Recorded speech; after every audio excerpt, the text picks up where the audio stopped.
नमस्कार दोस्तों, मेरा नाम है राहुल यादव और आप सभी का स्वागत है इन्वेस्ट राइट की एक नई वीडियो में। आशा करता हूं आप सभी लोग कुशल मंगल होंगे। दोस्तों, आज की वीडियो में आप ही लोगों के द्वारा जो ढेरों कमेंट्स मुझे भेजे जा रहे हैं, उन्हीं में से कुछ कमेंट्स मैंने लिए हैं, उन पर हम लोग डिस्कशन करेंगे। देखिए, आप लोगों ने अगर कमेंट्स नहीं भी किए हैं तो वीडियो को बहुत ही ध्यान से देखिएगा, क्योंकि जो लोगों के कमेंट्स होते हैं, जो कंफ्यूजन होते हैं लोगों के, वो काफ़ी हद तक हमें कॉमन ही देखने को मिलते हैं। तो कोशिश करेंगे जो कमेंट्स आज की वीडियो में पिक किए गए हैं, इनके जो कंफ्यूजन है, इनको पूरी तरह से दूर करने की। तो वीडियो है आपके लिए बहुत ही ज़्यादा इंफॉर्मेटिव, बहुत ही ध्यान से देखिएगा और समझिएगा। दोस्तों, वीडियो स्टार्ट करने से पहले एक चीज़ मैं आपसे कहना चाहूँगा। देखिए, ये जो आप लोगों से हम लोग डिस्कशन यहाँ करते हैं इन वीडियो के माध्यम से, ये हमारी तरफ से आप लोगों के लिए रिकमेंडेशन नहीं होती। ये सिर्फ आपको समझाने के लिए, आपको एजुकेट करने के लिए वीडियोस बनाई जाती हैं। जब भी आप निवेश करें तो रिसर्च करने के बाद ही करें। तो चलिए फिलहाल इस वीडियो को स्टार्ट कर लेते हैं। देखिए, जो पहला कमेंट मैंने रखा है वो है, इनका सर का कहना है कि इनकी एज अभी 52 है, 50,000 की SIP ये कर रहे हैं। इनके जो फंड्स हैं वो SBI का मल्टी कैप है और SBI का लॉन्ग टर्म इक्विटी फंड है, SBI का Nifty mid cap 150 index fund है, SBI स्मॉल कैप है और SBI का PSU भी इन्होंने रखा है। नवंबर से स्टार्ट की है और ये 10 साल के लिए इस SIP को कंटिन्यू कर रहे हैं। देखिए सर, आपने SIP स्टार्ट कर दी है, आपके फंड्स भी ठीक है, आपने स्मॉल कैप भी रखा है, आपने एक PSU फंड भी रखा हुआ है, आपने मिड कैप 150 इंडेक्स फंड भी रखा है, आपने फंड्स मल्टी कैप भी रखा हुआ है। फंड्स ठीक है आपके, लेकिन एक चीज़ मैं आपसे कहना चाहूँगा, आपने सारे ही फंड्स SBI के यहाँ रख लिए हैं। आप थोड़ा सा ना इसमें AMC में भी थोड़ा सा डाइवर्सिफिकेशन कर सकते हैं। ज़रूरी नहीं है कि आप पूरा पैसा सिर्फ SBI में निवेश करें। आप जैसे कि मोतीलाल ओसवाल को भी रख सकते हैं, मिड कैप उसके अच्छे हैं फंड्स। आप चाहें तो SDFC को रख सकते हैं, SDFC के भी कुछ फंड्स बहुत शानदार हैं। तो मैं आप लोगों से यही चीज़ कहना चाहूँगा, सिर्फ इन्हीं से नहीं कहना चाहूँगा। अगर आप अपना एक पोर्टफोलियो बना रहे हैं तो ज़रूरी नहीं है कि आप एक ही AMC के सारे फंड्स रखें। आप इसमें भी थोड़ा सा अगर डाइवर्सिफिकेशन करेंगे, आप मिड कैप किसी और AMC का लेंगे, मान लीजिए SBI का आपने रखा है, SBI का आपने स्मॉल कैप रख लिया, मिड कैप आप मोतीलाल का रख सकते हैं, या फिर आप SDFC mid cap opportunity fund रख सकते थे, बहुत शानदार फंड है। इस तरह से अगर आप अपना पोर्टफोलियो बनाएंगे तो आपका पोर्टफोलियो ज़्यादा डाइवर्सिफाइड होगा, आप ज़्यादा सेक्टर्स तक अपने पैसे को निवेश कर पाएंगे। देखिए, फ़र्क क्या पड़ता है, आपने मान लीजिए सिर्फ SBI के ही सारे फंड्स ले लीजिए। एक निवेश का ना एक तरीका होता है, एक स्ट्रेटजी होती है हर एक AMC की कि हम इस तरह से निवेश करेंगे, तो आपके सारे फंड्स में ना आपको वही चीज़ दिखाई देगी। अब अगर आप थोड़ा सा यहाँ फंड अपनी जो AMC चेंज कर लेते हैं, मान लीजिए आप मोतीलाल ओसवाल या SDFC या टाटा या किसी पे भी चले जाते हैं, तो वहाँ जो उनका निवेश का एक तरीका होगा ना, वो अलग होगा। तो उससे जो है ना आपके रिटर्न्स लॉन्ग टर्म में ज़्यादा जो बनने के चांसेस है ना, वो बढ़ जाते हैं। तो इस तरह से अगर आप पोर्टफोलियो बनाएंगे तो ज़्यादा ठीक रहेगा। अभी आपने पोर्टफोलियो बना लिया है, निवेश आपका कंटिन्यू है, तो आप इसको कंटिन्यू कर सकते हैं, क्योंकि बहुत ज़्यादा आप बार बार फंड्स को स्विच करना भी मेरे हिसाब से ठीक नहीं है, क्योंकि फंड्स आपके अच्छे हैं, ऐसा नहीं है कि फंड सिलेक्शन आपका ठीक नहीं है। अभी आप इसको कंटिन्यू कर सकते हैं। देखिए, पोर्टफोलियो बनाने के लिए एक चीज़ हमेशा आप ध्यान रखिए। अगर आप लंबे समय के लिए पोर्टफोलियो बना रहे हैं, पोर्टफोलियो को बैलेंस आप कैसे बनाएंगे? आप उसमें स्मॉल कैप भी रखिए, आप उसमें मिड कैप को भी रखिए, आप उसमें लार्ज कैप को भी रखिए। ये चीज़ें ऐसी होती है। और आप उसमें एक थीमेटिक को भी रखिए अगर लॉन्ग टर्म के लिए निवेश कर रहे हैं। इस तरह से आप एक बैलेंस पोर्टफोलियो बना सकते हैं खुद से भी। अभी देखिए, उन्होंने मल्टी कैप फंड रखा है। Multi cap, large cap, mid cap, small cap, तीनों जगह निवेश करता है। लॉन्ग टर्म के लिए ठीक है। लॉन्ग टर्म इक्विटी फंड भी आपने रखा है, आपने Nifty mid cap 150 index fund को यहाँ रखा है, ठीक है, आप रख सकते हैं। लेकिन अगर आप चाहें तो सिर्फ इंडेक्स फंड को ना रख के निफ्टी मिड कैप 150 को, आप डायरेक्टली मिड कैप को भी रख सकते हैं। डिफरेंस क्या होता है, यहाँ बाउंडेशन होती है। जो मिड कैप की 150 कंपनियां हैं ना, सिर्फ उन्हीं में आपका पैसा निवेश होता है।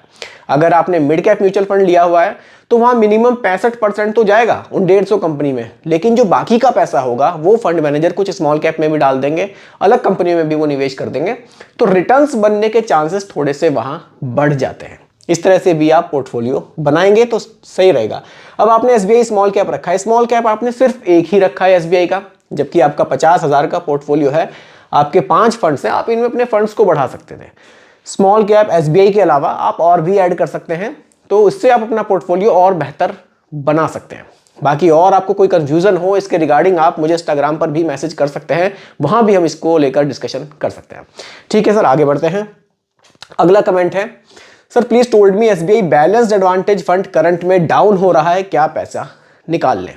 देखिए, सिर्फ SBI का ये बैलेंस्ड एडवांटेज फंड डाउन नहीं हो रहा है। अभी स्टॉक मार्केट आप देख रहे हैं, बहुत उठक पटक चल रही है, बहुत करेक्शन स्टॉक मार्केट में हमें देखने को मिल रहे हैं।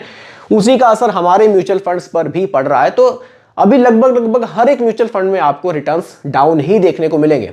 अगर आप बैलेंस्ड एडवांटेज फंड से पैसा निकाल लेंगे, किसी और म्यूचुअल फंड में निवेश करेंगे, तो वहां भी आपको रिटर्न्स अभी अच्छे नहीं मिलेंगे, क्योंकि जब रिटर्न्स बनेंगे तो सभी जगह बनेंगे। थोड़ा बहुत फर्क आएगा रिटर्न्स में, कहीं ज्यादा बनेंगे कहीं कम बनेंगे, लेकिन बनेंगे तभी जब हमारी स्टॉक मार्केट बढ़िया चलेगी। अभी स्टॉक मार्केट में थोड़ी सी गिरावट है, इसको लेकर पैनिक नहीं होना है। पैसा निकाल कर कहीं और निवेश करने का फिलहाल अभी समय नहीं है, अभी समय है धैर्य बनाए रखने का। अगर मैं आपके फंड पर बात करूं, एसबीआई बैलेंस्ड एडवांटेज फंड पर पिछले 1 महीने में नेगेटिव रिटर्न्स हैं, पिछले 3 महीने में भी नेगेटिव रिटर्न्स हैं, पिछले 6 महीने में 0.8% के रिटर्न्स हैं। लेकिन इसको छोड़ दीजिए, पिछले 3 साल में 13.5% के रिटर्न्स भी इसी म्यूचुअल फंड ने बनाए थे। जरूरी है अभी धैर्य बनाए रखने की, अभी मार्केट में बने रहने की। लॉन्ग समय में, लंबे समय में जब आप निवेश इसमें रखेंगे तो ये आपको अच्छे रिटर्न्स बनाकर दे सकता है। ठीक है सर, आगे बढ़ते हैं।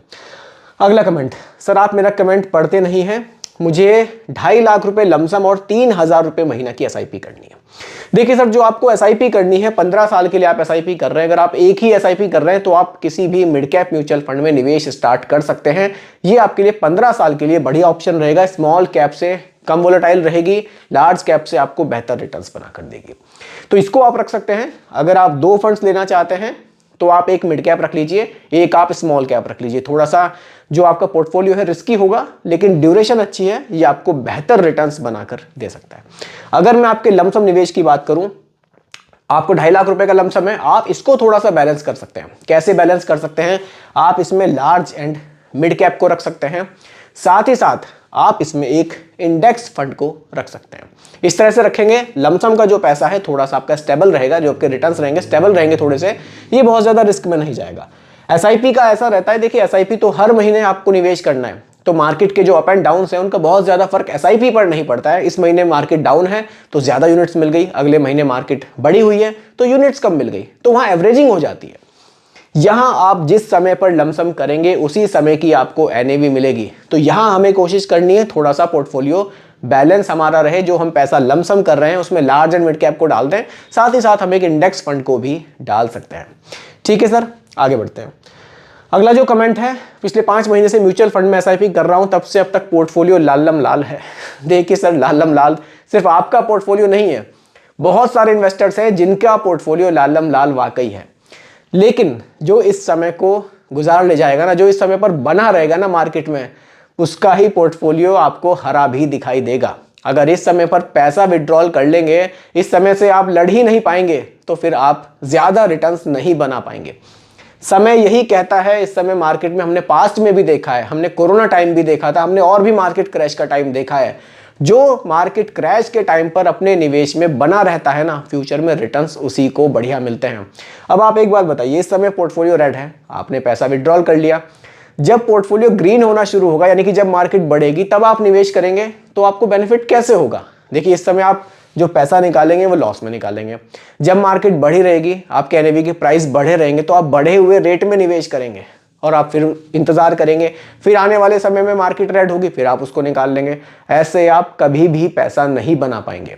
अगर आपको एसआईपी से पैसा बनाना है, इसको भूल जाइए, लालम लाल को, अपने निवेश को कंटिन्यू रखिए। आने वाले समय में अगर आपका निवेश लंबे समय का है तो ये कब ग्रीन हो जाएगा आपको पता ही नहीं चलेगा। देखिए, एक सिंपल सी बात बताता हूँ, जब मैंने म्यूचुअल फंड में निवेश स्टार्ट किया था ना, मैंने बहुत कम एज में स्टार्ट कर दिया था। आपसे अगर मैं बताऊं, मेरे पास एप्लीकेशन ही नहीं थी कि आखिरकार मेरा पैसा कितना बढ़ा है या मेरा पैसा कितना घटा है। मेरे मोबाइल में ऐप ही नहीं था, तो मुझे पता ही नहीं चलता था। जब मैंने अपना पोर्टफोलियो देखा तो मेरे निवेश को 5 साल के करीब हो गए थे। उस समय मैंने देखा रिटर्न्स बहुत अच्छे बन रहे हैं, बढ़िया है।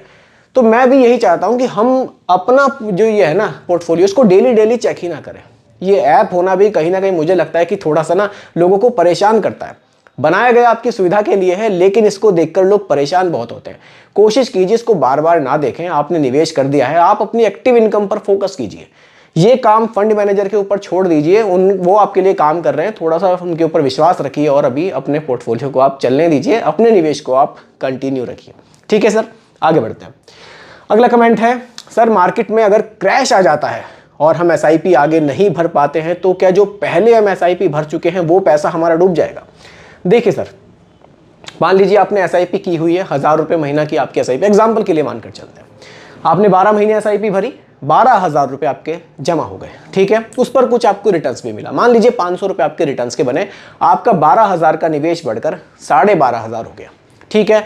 अब आपने देखा मार्केट में क्रैश आया, आपने झट से अपनी SIP बंद कर दी, ठीक है। आपका जो 12,500 रुपये का निवेश था वो घटकर मार्केट क्रैश आ गया, मान लीजिए 10,000 रह गया, वो 10,000 रुपये एज इट इज आपका निवेश वहां रहेगा। और क्रैश आएगा 9,000 हो जाएगा, और क्रैश आ जाएगा 8,000 हो जाएगा। अगर मार्केट बढ़ेगी, जो आपका निवेश था वो बढ़ता चला जाएगा, वो पैसा आपका निवेश रहेगा। जैसी मार्केट कंडीशन रहेगी उसी तरह से आपका पैसे का भी मूवमेंट आपको दिखाई देगा। अगर मार्केट गिरती चली जाएगी, पैसा गिरता चला जाएगा, मार्केट स्टार्ट हो जाएगी बढ़नी, आपका पैसा भी बढ़ना शुरू हो जाएगा। क्योंकि जो आपका निवेश है तो स्टॉक मार्केट की जो बहुत सारी कंपनियां हैं उनमें आपका पैसा निवेश किया गया है। उन कंपनियों की जैसी सिचुएशन रहेगी ऐसा ही आपका पैसा भी आपको बढ़ता हुआ या घटता हुआ दिखाई देगा। रही बात पैसा डूबने की, पैसा डूबने के चांसेस तब हैं जब पूरी तरह से मार्केट खत्म हो जाएगी। जिन कंपनियों में आपका पैसा निवेश है वो कंपनियां खत्म हो जाएंगी, पता नहीं क्या क्या हो जाएगा जब हमारा पैसा जो म्यूचुअल फंड में निवेश है ना वो जीरो होगा, जिसके चांसेस मैं कितने कहूँ आपसे बिल्कुल है ही नहीं। कारण क्या है, आप किसी भी म्यूचुअल फंड में निवेश कर रहे हैं तो पता नहीं 50, 60, 70, 80 कितनी कंपनियों में आपका पैसा निवेश हो रहा है। अब वो सारी कंपनियां ही जीरो हो जाएं, हमारी स्टॉक मार्केट ही बिल्कुल ही जीरो हो जाए, ऐसे चांसेस तो नहीं है। इसीलिए आपका पैसा जीरो होने के चांसेस भी बिल्कुल नहीं है, इसको आप कह सकते हैं। तो दोस्तों यही आज की वीडियो का टॉपिक था। आप लोगों द्वारा जो कमेंट्स भेजे गए थे उस पर हमने कुछ डिस्कशन किया। उम्मीद करता हूं कि टॉपिक आपको पूरी तरह से क्लियर हुआ होगा। फिर भी कोई कंफ्यूजन हो आप मुझे कमेंट कीजिएगा, रिप्लाई मैं आपको जरूर करूंगा। बाकी रिकमेंडेशन नहीं है, केवल एजुकेशनल पर्पस वीडियो आप लोगों के लिए बनाई गई है, क्योंकि म्यूचुअल फंड का जो भी निवेश है बाजार जोखिमों के अधीन होता है। बाकी वीडियो पसंद आई हो लाइक शेयर जरूर कीजिएगा, और मेरे चैनल पर अगर आप नए हैं इसको भी सब्सक्राइब आप जरूर कीजिएगा। धन्यवाद।